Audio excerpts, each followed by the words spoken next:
11 अप्रैल 2023 को mega engineering ने corporate bonds के जरिए बीजेपी को 1588 करोड़ का चंदा दिया। 12 मई 2023 को मेगा इंजीनियरिंग को 14,400 करोड़ का ठेका मिला। वाह क्या सीन है। अभी भी आप इस सोच में पड़े हुए हो कि आखिर ये इलेक्टोरल बॉन्ड्स का खेल क्या है। आपको लगता है सुप्रीम कोर्ट के आदेश से बीजेपी को बहुत नुकसान पहुंचेगा, तो आप गलतफहमी में हो। वो कैसे? तो आज की वीडियो में मिलेगी इलेक्टोरल बॉन्ड को लेकर पूरी जानकारी। भारत सरकार ने इलेक्टोरल बॉन्ड्स की योजना का ऐलान 2017 में किया था। इस योजना को सरकार ने 29 जनवरी 2018 को लागू कर दिया। इलेक्टोरल बॉन्ड एक गुमनाम पत्र होता है। जैसे आरबीआई करेंसी नोट जारी कर उसको खर्च करने का वचन देता है, लगभग उसी तर्ज पर एसबीआई इलेक्टोरल बॉन्ड जारी करके वचन देता है। इसमें फर्क ये है, करेंसी नोटों का लेन देन किसी से भी कर सकते हैं, जबकि इलेक्टोरल बॉन्ड एसबीआई की कुछ चुनिंदा शाखाओं से खरीदकर किसी भी ऐसी राजनीतिक पार्टी को दे सकते हैं जिसे आम चुनाव में कम से कम 1% वोट मिला हो। इसमें चंदा देने वाले का नाम खुफिया रखा जाता है। मगर आप सोचते हैं कि चंदा तो परंपरागत ढंग से दिया ही जा रहा था, तो ऐसे बॉन्ड की जरूरत क्यों पड़ी? दरअसल अमेरिकी सुपर पावर की अगुवाई में विदेशी ताकतें भारत की लोकसभा व कुछ चुनिंदा विधानसभाओं के आम चुनावों को प्रभावित करती रही हैं।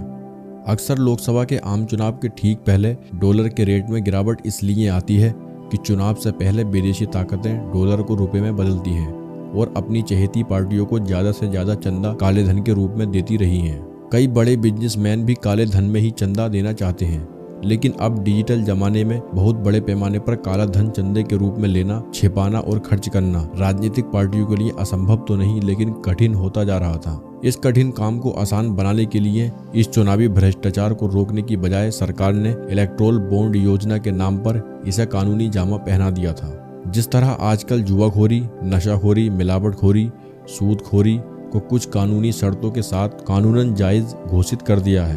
मगर सुप्रीम कोर्ट ने इलेक्टोरल बॉन्ड को अवैध घोषित कर दिया। मगर कब? इतने सालों तक सुप्रीम कोर्ट को ये इलेक्टोरल बॉन्ड वैध लगता था, और जैसे ही अब लोकसभा चुनाव सर पर हैं, तो सुप्रीम कोर्ट ने इलेक्टोरल बॉन्ड को अवैध बता दिया। तो आप सोचते होंगे कि सुप्रीम कोर्ट मोदी सरकार के पीछे क्यों पड़ा?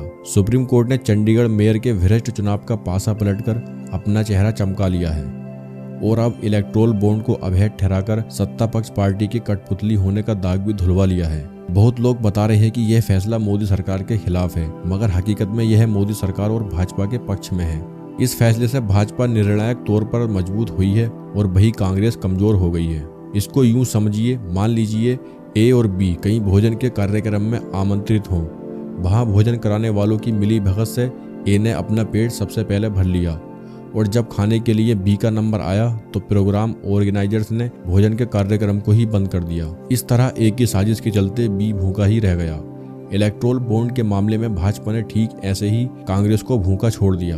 आंकड़े यही बता रहे हैं। चुनाव आयोग के आंकड़ों के अनुसार 2016 से 2022 के बीच 16,437 करोड़ रुपए के चुनावी बॉन्ड बेचे गए। इसमें से भाजपा को 10,122 करोड़ रुपए मिले, जो कुल दान का लगभग 60% था। मुख्य विपक्षी कांग्रेस पार्टी दूसरे स्थान पर रही। इनमें से कांग्रेस को सिर्फ 10% ही इलेक्टोरल बॉन्ड मिले। कांग्रेस 1547 करोड़ रुपए प्राप्त करके बीजेपी से बहुत पीछे हो गई। इस तरह भाजपा ने बीते 8 साल में इलेक्टोरल बॉन्ड के जरिए खूब पैसा इकट्ठा कर लिया। अब जब कांग्रेस का नंबर आने वाला था, क्योंकि ज्यादातर बिजनेसमैन विपक्षी पार्टी को चंदा देकर सत्ता पक्ष की पार्टी को नाराज नहीं करना चाहते, इसलिए ज्यादातर बिजनेसमैन विपक्षी पार्टियों को चंदा उस वक्त देना चाहते हैं जब चुनाव आचार संहिता लागू हो जाती है। विपक्षी होने के नाते अब कांग्रेस के पक्ष में माहौल बनने लगा था। अब उसको चंदा मिलने की बारी थी। तब तक सुप्रीम कोर्ट ने इलेक्टोरल बॉन्ड को ही अवैध घोषित कर दिया। इस तरह भाजपा ने सुप्रीम कोर्ट के एकदम फैसले के जरिए कांग्रेस की कमर को तोड़ दिया।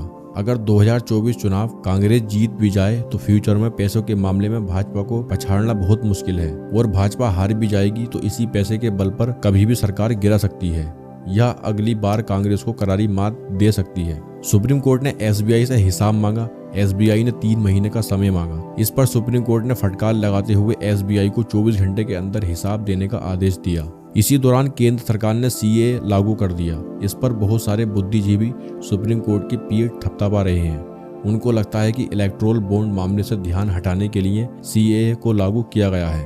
वह सुप्रीम कोर्ट के आदेश को बहुत बड़ा तोप समझ रहे हैं। उन्हें लगता है कि भाजपा को बहुत बड़ी सजा मिल जाएगी, मगर भाजपा के खिलाफ सुप्रीम कोर्ट कुछ नहीं करने जा रहा है। SBI ने 24 घंटे के अंदर हिसाब दे तो दिया, अब क्या कर लेंगे? कुछ नहीं।